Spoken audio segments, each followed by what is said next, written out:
Hey guys, and welcome to yet another episode of Pig Pals. You'll notice today we've got the kitten in the garage, finally. There's a few jobs on this, one of which was, will be a dashboard change, which will be today's video. So for that, I'm going to need some sort of an assistant. So, income assistant. How perfect was that? Hey. Hey, we've got an assistant. Hey. Howdy. So this is Tim. Everyone say hi, Tim. Hi, everyone. For this video, we're going to use two people on this. You can do this by yourself. It's relatively easy, but for the fact of making a video with it and having someone to hold the camera makes things a lot easier. Without further ado, let's get down to it, Mr. Assistant. Let's do it! Let's do it, let's go. So this is the kitten interior. You would have probably seen this from the episode we did at Shobnall when I showed this kitten. Now you can see it a bit better now, it's not full of stuff from the rally. So if I just jump into it right here. So that's how your dashboard sits. So as you can see with this dashboard, these are still blanked off. Now this is where the new smaller dials are going to be fitted. As you can probably see with this one, these have got just the bog standard basic dials in the dash. Nothing special about them, just the old Smith clocks. Now with the other ones being kind of a matching set, it'll look a lot nicer and cleaner in here. And with them being the original ones for the car, it just helps with that originality kind of aspect. Also, it'll just look a lot more classy and just give the car more character, having all the chrome bezels on them and all matching with the Reliant R in the clocks as well. Just looks a lot more tidier and it just more appealing, I think. But with this one being damaged the way it is, definitely going to need replacing anyway. So we may as well swap it with the nicer parts. And you can also notice with this one, this has got the hole cut out for a radio. Now he doesn't want this, he wants the original uncut version of the dashboard, which is nice because it says Reliant in it as well. So that's another reason why we're going to swap the dashboards over. One of the other jobs we'll have to do on the replacement dashboard is of course the heater vents. Now luckily enough, these are not molded in with the dashboards, they can be taken out and swapped around. There are a couple of ever so slightly different variants, so we will make sure that we will use these ones from this dashboard, as we know these fit in with the mold of the body anyway. It's usually a fairly simple job. There's probably a screw or a rivet, usually riveted. Yeah, these ones are riveted, so that's just an easy job of drill them out, swap them over to the new dashboard, drill the holes, rivet them in, and you're good to go. Right, so this is the new dashboard that's going in. Now the first things we need to do on this is we need to cut out the holes for the new gauges that are going in. So one is a volt gauge and one is an oil gauge. Now on the later types, obviously they have like an electronic light for an oil gauge. It was more of an oil pressure light, whereas these actually take oil from the engine and take it into the back of the gauge to give you the oil pressure reading. First, measure the diameter of these, not the ring, because that'll sit on the outside of the dashboard. So we're going to take measurements of the inside and see what these are. Now I've already calibrated these. So we are looking at 51.8. We will start off at around 51.5 and work his way up, because you don't want them loose. Even though they have got the little clamps on the back, if they're still a bit loose, they have a bit of rattle and it gets very annoying. So if we can make it a nice snug tight fit, it'll just look better and the clocks won't rattle around, which is what you want. So the first thing we're going to check is we want to find the center of this here, so when we do drill a hole or whatever, we're not going to be starting out of center and then it's going to look odd and uneven. We don't want that. So I've already done calculations, we found the center, so I'm just going to quickly try and mark this up So I've gone measured from the inside of this line. So just going to make a little scratch, which is easier said than done when you're trying to work around the camera and you can't see it very well. So I've got a scratch there, and just so it's easier to see, just going to dot it with a bit of pen. A bit of what white pen will do. See. So there we go. So we've found the rough centres. Now, it doesn't have to be exactly bang on, but the closer you get it, obviously it's going to help. Now we've found the hole saw we're going to use. We can't find one that's an exact match, so we're going to start slightly smaller and probably going to get the little Dremels out and open them up as we go, because we want that snug fit. So right now we've got our centres, so let's drill the holes out and see what we're left with. We start nice and gentle, get it right on the dot.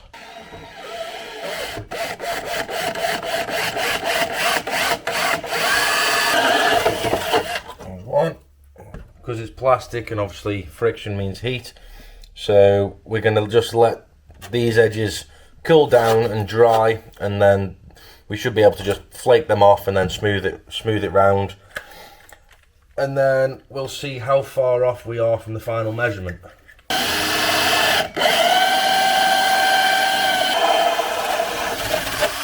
Now we're just going to go around with a little file just to get all the excess off, and then just try and make it a little bit smoother.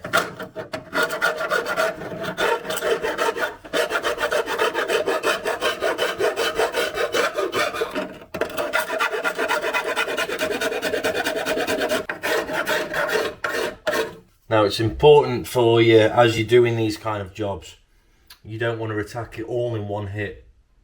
So you want to keep checking your work as you're progressing. Make sure that you're doing everything correctly. You do little bit by little bit, because on something like this, when you're working on plastic, one slight wrong move and you can destroy it, and you might have to just get another dashboard or whatever it is you're working on. So just make sure you take your time, check your work as you're going on. Just make sure that there's no potential risk of damaging the object that you're working on. So now we're just going to check the fitment of the dial to the hole that we've made. Some of you might be wondering why I've left the vent in. Well, I've left that there on a specific purpose, and that is to just add strength to the dashboard, because when you're putting any weight on this, whether that be with a drill or a die grinder or anything similar like that, now it's always going to flex. So if I pop that out, then you'll notice, I don't know if you can see it on the camera, but there is flex in these, and these always crack the most easiest between these. So when you're putting pressure on, it could just, and that's it, it's for the bin. So the reason I keep that in, it just helps take any bow away from the dashboard, and it just helps to keep the strength in there, really. So let's see how far away we are from fitting. So we're not too far. Now, because these kind of holes were designed for these kind of dials, so we should, if you see the outer ring, we should be able to just cut down to that, and then these should slot in. However, I'm after a nice tight fit. So we've had it before where we've had some dials and we've cut these out and they've been slightly too loose. But if you're doing it the first time, then this is the perfect way to do it for you, because you're working your way up. It's easier to work your way up in size rather than work your way down, because, as you know, removing material is a lot easier than trying to add material. So we should just probably use the Dremel now, something a bit less coarse, and just shimmy our way up to the perfect fitment. Bobby, would it not be better to use something more delicate, like a Dremel? What? Then you mean more delicate than a combine burr? Yeah. Well, this is the difference between kind of amateurs and professionals. It's not the item that you're using. It's not the tool. This isn't the delicacy. This is your delicacy. So you want to have control in your arms, your hands. That's where most of the tidiness comes through from your work, because anyone can just use this Dremel straight in, go round, and they've butchered it. But if you know what you're doing and you can feel that control through your arm, you can work it nice and gentle, and you can get just as good as a finish that way than you can if you're having to use all the, say, proper tools for the job. But I'll show you what I mean while I'm doing this, because I'm going to use this burr tool. It's overkill, but it will work, and I'll show you that. So we're only using this to take away a small amount of material now. Now again, with friction, it's going to cause heat, which is going to cause the plastic to melt. Now this isn't necessarily a bad thing for what we're doing. However, you do it too hard, you'll melt too fast, and that's when you can lose control. If you just do it nice and gentle and make sure you work around the hole nice and evenly, this way you're not causing yourself to go too far one side or causing yourself a little, a crevice or something. And it also gives the other side enough chance to cool down, so you're kind of trying to match the temperatures as you go round. But I'll show you what I mean. We'll just do little bit by little bit, just enough to fit this dial in. And I want to kind of match the start of this outer line here. So we'll see. Now don't forget, even if you're a perfectionist, you're not going to get it perfectly round. So don't expect 1,000,000% results. But we can get as close to it as we possibly can. So let's go for it.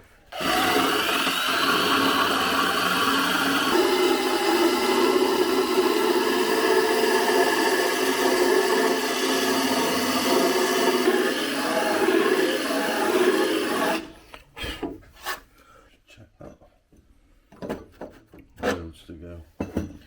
Yeah, so we're going to take it into that section now, I think. So that means I can push it a little bit harder now. And this is where it'll start melting, because I'll be pushing more against the plastic.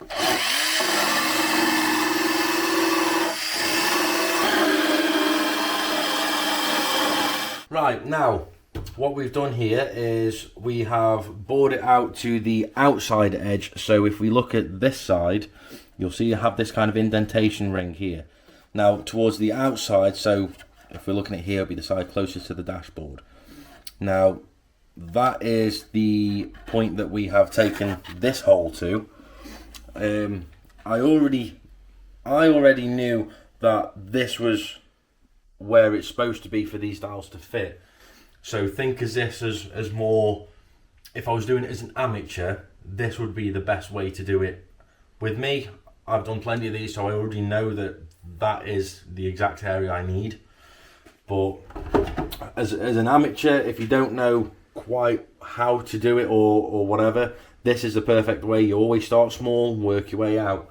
Now, if I just check the fitment on that now, so we'll use this one. Nice. Now see how it doesn't fall straight down all the way? That means it's quite a tight fitment. So let's give it a bit of a pull, bit of a twist. Spit on it. Spit on it. It's also awkward to do when the dashboard's move. There we go. Nice and tight fitment and seamless. Looks really good. Now, if I was to flip this upside down, so underneath me is concrete, it does not fall. Now that's what I'm after. That means it's going to be nice and secure inside the dashboard, and it's not going to cause any rattles. And also, when you have them too loose, people tend to over tighten the brackets behind. Now that can also cause a crack in the dashboard, which will then split and it'll move to somewhere else and cause a bigger split. So never ever on these over tighten the clamps behind the dials, because you always risk splitting the plastic behind them. So this is your little clamp that sits behind. Now, these can be a real pain in the backside when you're trying to put your dials in with the dashboard in the car. So I'll just show you what it's like. Pop these on. That's how the clamps sit. They go over these. And then you have these tiny little thumb nut things. Yeah. These things.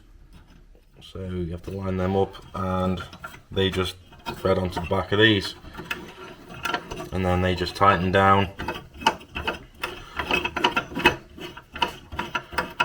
Just like so, and then that clamp will hold that dial in place. That's so beautiful. It is indeed. And that's how all of the dials are attached behind your dashboards. So using the exact same method as we did for the first one, we've done it with this one, and that now goes in really nicely. Now I've put them this specific way, so the volts are this side and the oil is this side, purely because of the space behind the dashboard for the oil line to travel through.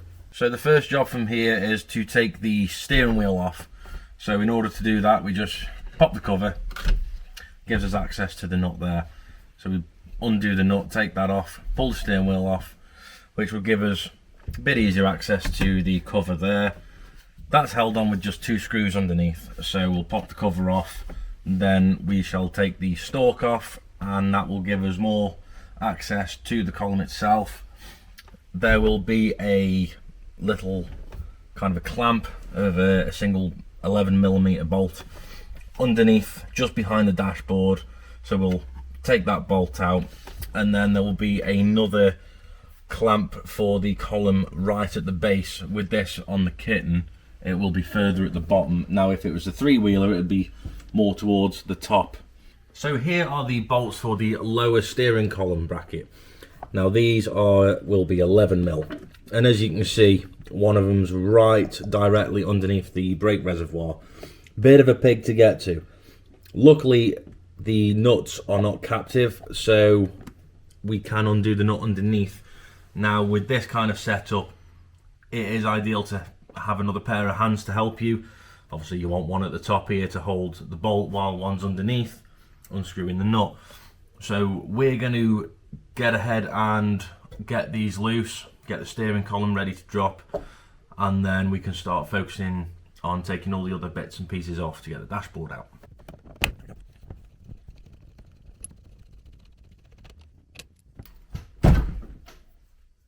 Alright, so in order to take this cover off here, you just see there's 2 screws, one there and one there. Simple case of just unscrew them and the cover will come off. Once that's off, because the wires are coming through this little bracket, this is just a simple case of undo the bolts there and this will drop off, so the wiring will be free, and then we'll work his way down to the bracket down there. So if you can see just there, that'll be the top bracket that we need to remove in order for the column to drop.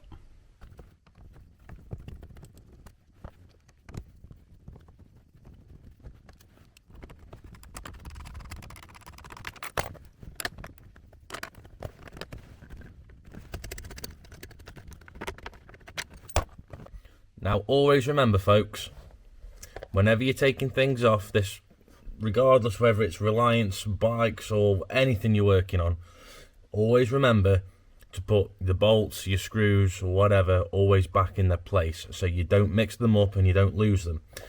This can make an easy 10-minute job into an hour's job easy. So make sure you always pop it back where they come from.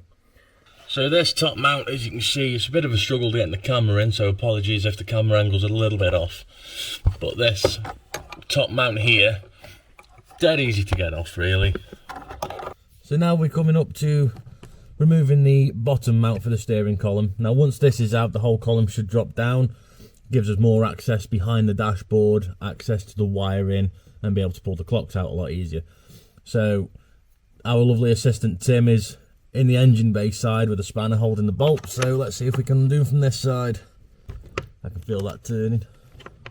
Right, that's one.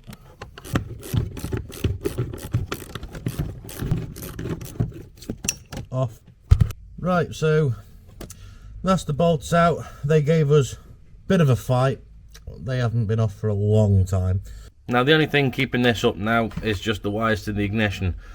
Now in order to make sure we put them back correctly, what I'm going to do is I'm just going to take a quick photo, and then this way when we put it back, then we know that we've got all the wires back in the correct terminals, so then we're not going to run the risk of blowing fuses or, you know, having backwards wiring anywhere or anything like that. So yep, there's a good tip for you. Now we're ready to remove the dials and the clocks from the dash. Now what I'm going to do this way, and I highly recommend it this way if you can do it, what we're going to do is we're going to try and pop the switches out, unclip these, and then I'm going to write on some masking tape what they were to. So that was fan, and then I'm just going to tape the wires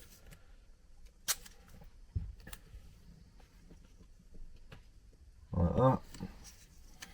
This way, when it comes to putting the switches back in, we're going to know that them wires together go straight to the fan. So really easy, and I highly recommend you doing it this way. And then it just saves all the messing around afterwards, you know, trying to figure out which wire goes to where, because the back of these switches, especially the early rocker switches, they just, either wire will fit either side.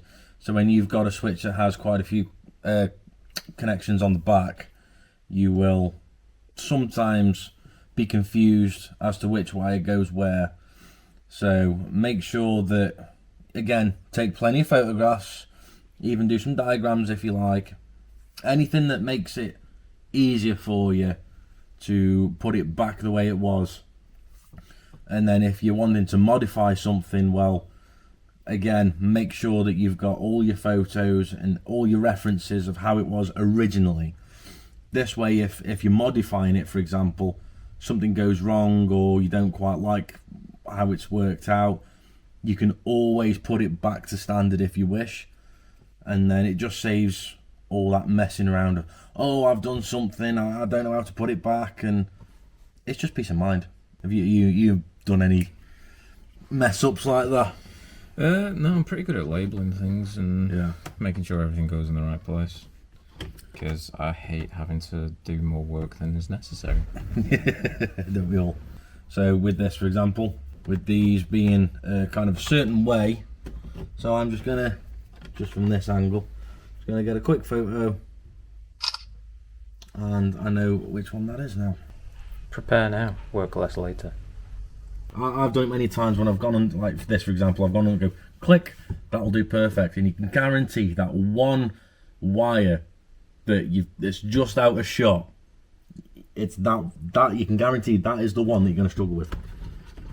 And also get light on the situation, because there's nothing worse than having a white wire and thinking it's yellow because it was dimly lit. Yes, yeah, been there before. Sounds like you've been there before. I've caused a few explosions. What I have noticed over the years with these fuses is, because they're a glass tube and they're capped on both ends, and yet obviously you've got your fuse that runs between them inside, if they become loose, they can give you problems.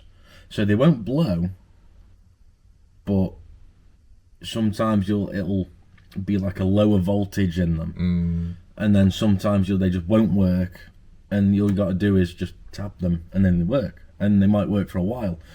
So you might be chasing electronic issues and not realizing it's just the fuse itself. I've had that a few times with mine, especially when they get dirty. So if you are going to keep the standard Reliant fuse box, I do suggest you go and buy all new tube fuses. Also, what I will do for you folks now is I will try and, if I can, find some sort of a diagram that shows you where all the switches should go from factory, and I'll try and, if I find that, I'll try and put that somewhere on the video here somewhere for you. At least you've got some sort of a reference. If you do lose track of what switches does what, at least you can probably use this little diagram just to put you back to factory settings, shall we say. This is why you want to take your steering column off, because it's just easier to get underneath. I don't know if you were like me, but when I was a kid, when I was always looking around things, to say, like, my old man used to take me to boot sale, he always used to say, look with your eyes, not with your fingers. Right, you guys might be familiar with that phrase. However, when you're working on these things, forget it. You need to look with your fingers. In places like this, you can't get your head behind there. So it helps if you've got a pretty good imagination and you can kind of create a picture in your mind with what you're feeling, what you're touching. So it does come in handy when you're doing stuff like this. Hey Bobby, is the rust on the clocks a concern? No, not really. I mean, they don't get rusty enough to rot through. You were to, put one in a garage or something and keep it stored, then if there's a bit of moisture in the garage or wherever you're storing it for a long amount of time, then yeah, I suppose they could get worse and rot through. But if you do a dash change, or you just want to take your clocks out, it's not going to hurt if you just give it a quick smooth over and just a quick clean up, so you'll be fine. Now we're just going to quickly drill out these rivets and pull the little heater vents out, so we can put them onto the nice new dashboard there.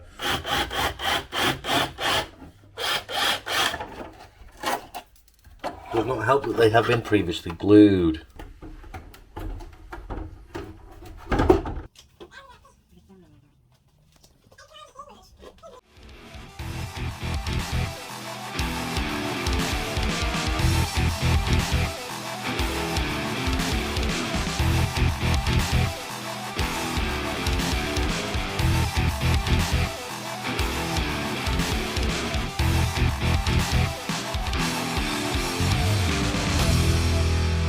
Slide through, and then the simple cases, you'll see the little brackets on the end. You just hook them into the studs and away you go. You'll have to guide that side if you can, because I can't see. Yep.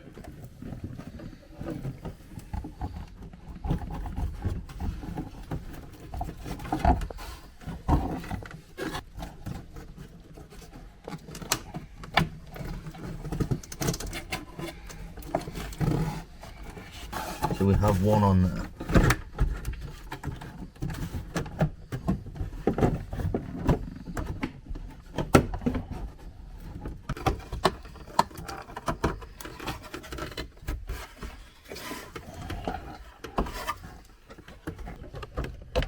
Throw it on straight away. Ooh. And then don't forget your two little screws that locate here.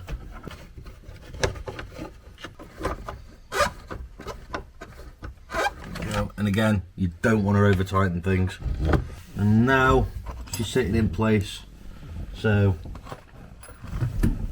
now we will tighten these nuts now.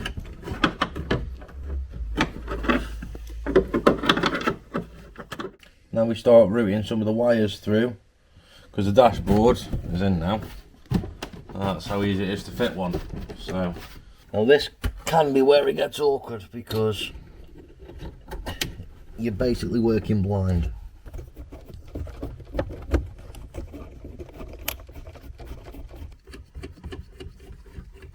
Your earth wires are very important behind the dash. Sometimes you get a lot of problems by just simply an earth wire not being connected or just being loose.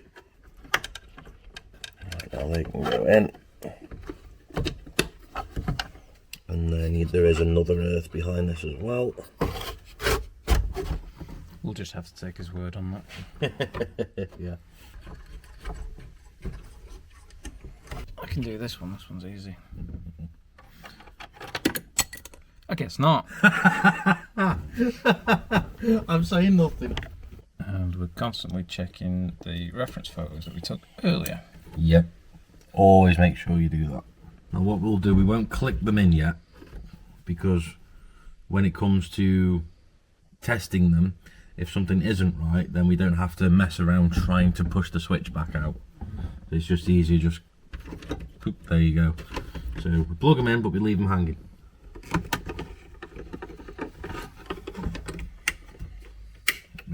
I'll be off.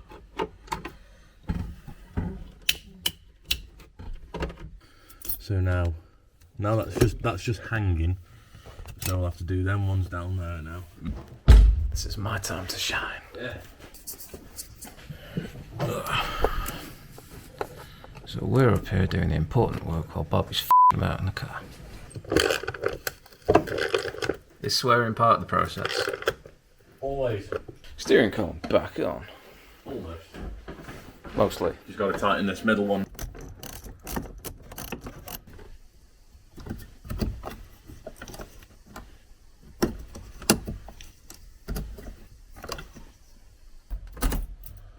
Yeah. So we've got oil and ignition. So that'd be like your alternator.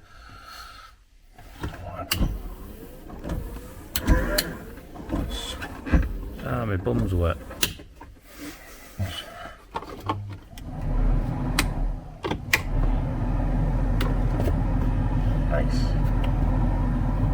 Nice. And lights will make no work anyway.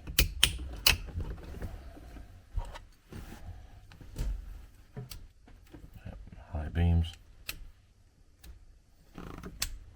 And off. I don't indicate. There we go.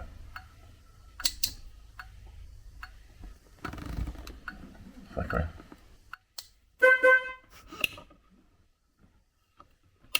Sweet.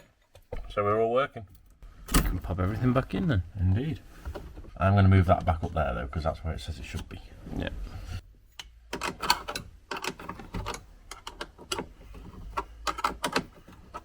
Right, so that's the dashboard pretty much finished now. There's a few little small jobs to do around this area still, but as the majority of it, she's in, the dials are in, and just look how much cleaner and just how much prettier that dashboard looks. It's definitely one of my favourite designs with the chrome bezels and stuff. Just looks more, what would you put it? I'd say pretty. Luxurious. Luxury model. She's a lot more sturdier than the old one was.